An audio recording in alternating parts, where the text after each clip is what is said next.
Audio level's good. All right. Coach, like to respond to some comments made last night in Alabama? Yes, I would. First of all, I'll say it's a shame that we have to do this. It's really despicable. It's despicable that somebody can say things about somebody and an organization. More importantly, 17-year-old kids.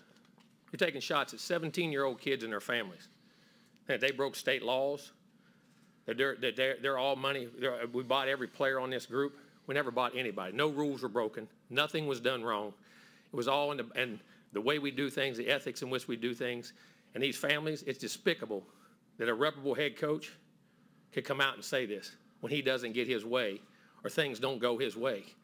The narcissist in him doesn't allow those things to happen, and it's ridiculous. But when he's not on top, and the parity in college football he's been talking about, go talk to coaches who coach for him. You'll find out all the parity. Go dig into wherever he's been.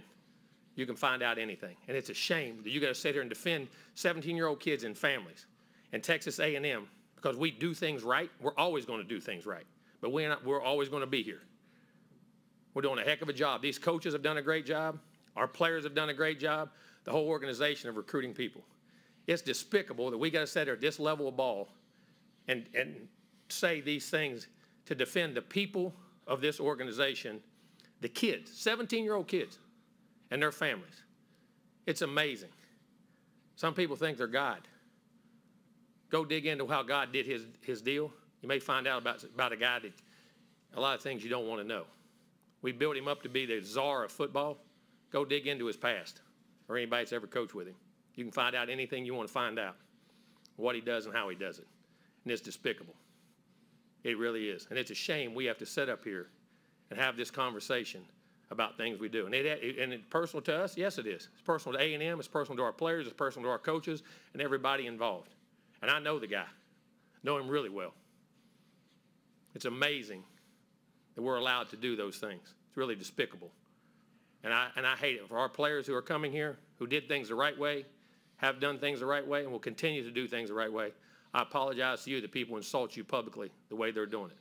And our fans, I apologize to you guys for people saying those things about Texas A&M. But I promise you this, there are no violations. There are nothing wrong.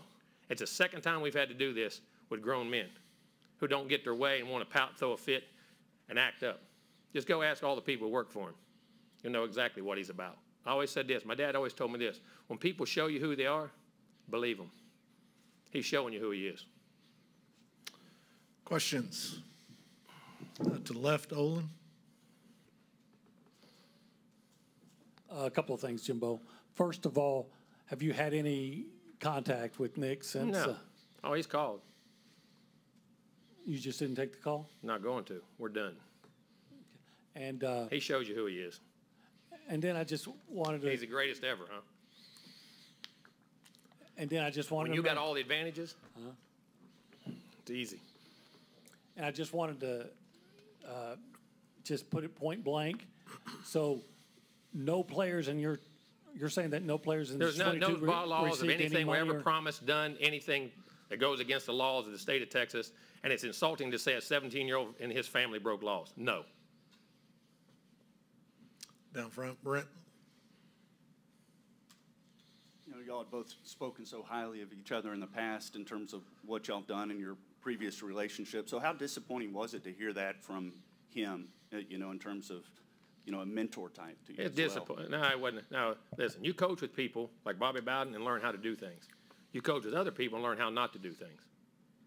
There's a reason people don't go, I ain't went back and worked for him with opportunities. Coach back behind the lights. Don't be associated with it. Coach, is this an area where you would want to see the league office and the SEC, the commissioner's office, get involved if coaches are putting out specific accusations of violation? That's their job. That's fine. I'm sure they will. They'll reprimand or say something, and we'll move on, I guess. But this is about our players and Texas A&M and the people who work for and the coaches here. That's what this is about. And make a mistake, we're not going anywhere. We have still a lot of work to do. We're not where we want to be. This is going to be a great program, and we're building it into a great program. Any other questions down front, Travis?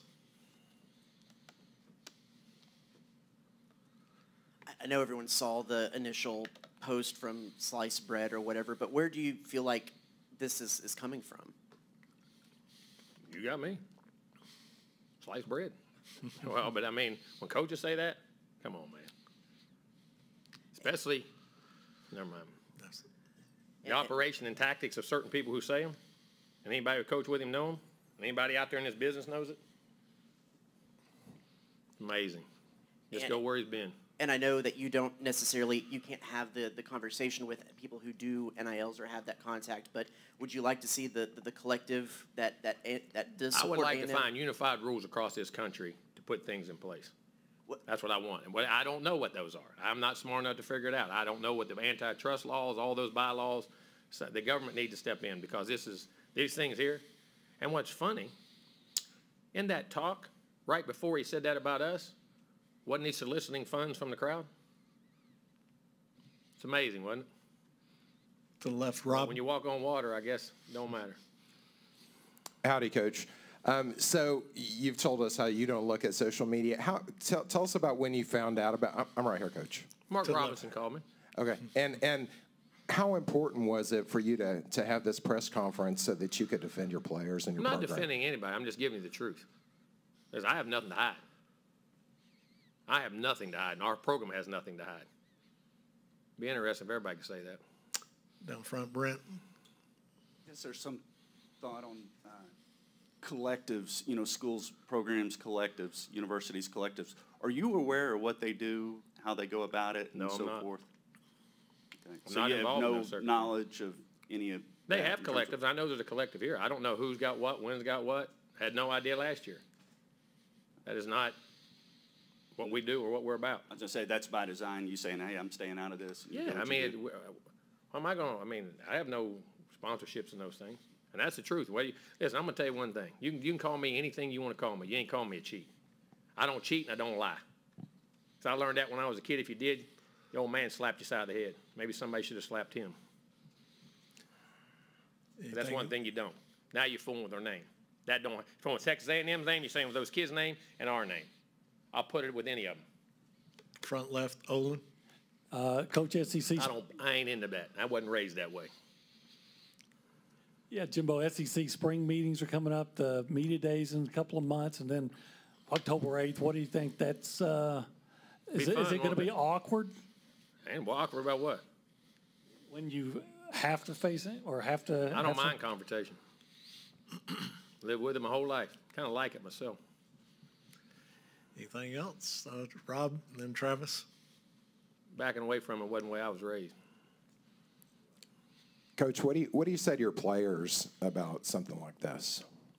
Keep doing the right things and believe in yourself. And I'm sorry that people say those things about you, but I will defend you because I know nothing was wrong. That's what it's about. Talking about setting examples for players and creating value and all those good, talks he has. You know what I mean? Live it.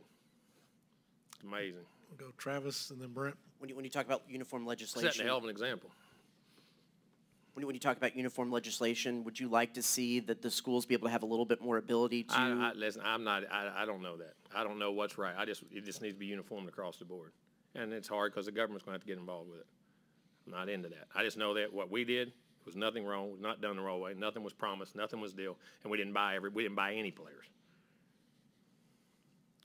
You've been in this business a long time. A long time. And Seen a lot of things. It's disgusting to what we're into right now, especially by the people who are throwing the darts, who have no glass in their house. So my question was, is this the most upset, disappointed, angry you've been about something in your coaching career? It's despicable for what it does for the sport. And the operations, the way things were done the other way, when the parity was there, like we said, never has been parity. Certain people never follow the rules anyway. Do you suspect Nick has bent the rules? No, I didn't say that. It's my statement. All right, Coach. Appreciate your time. Thank you.